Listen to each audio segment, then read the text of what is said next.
rồi chú đó bạn Ôi, đuối lắm anh không? ôi ya ôi bạn kia ai bay cho thầy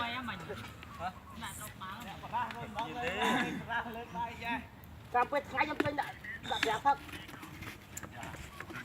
Ra đây giờ tình khấu cả. vua cái thời nguyên thời ôn quỳnh được thời Ai đưa ui. ngắn chó mà Nè đó. mãi về nó không cắn nó khâu rồi nó hiểu không Ai, mãi máu cắn chi cắn như thế này mình nói cắn cái lôi anh lên cấp ba anh nè. ừ vậy Thôi, mình mát nước anh.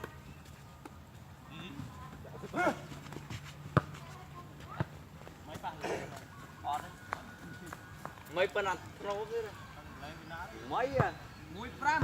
anh nhà mấy này nhá Một bật thầm muối rồi. Bỏ quá vào.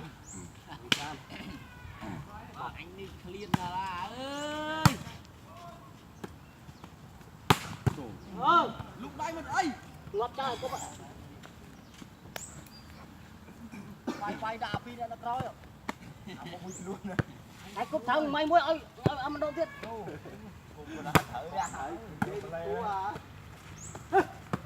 Mình phải giao tên lên láng đây.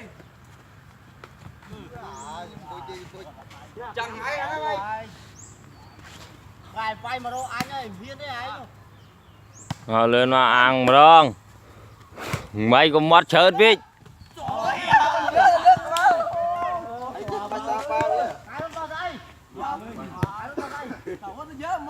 anh vô tao phải rồi coi cho vô Rồi.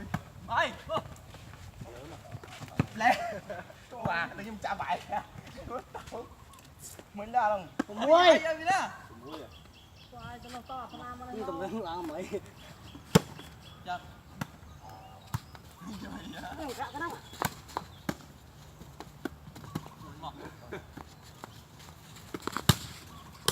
Chặt.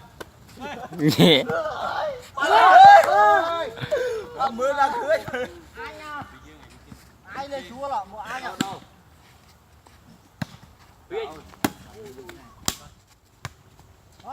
Gọi anh ơi.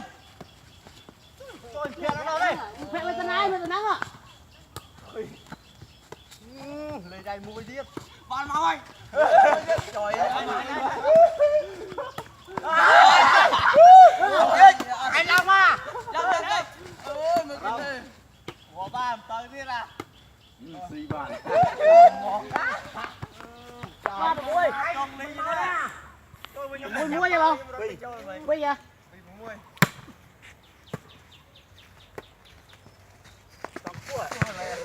chúng ta đang bán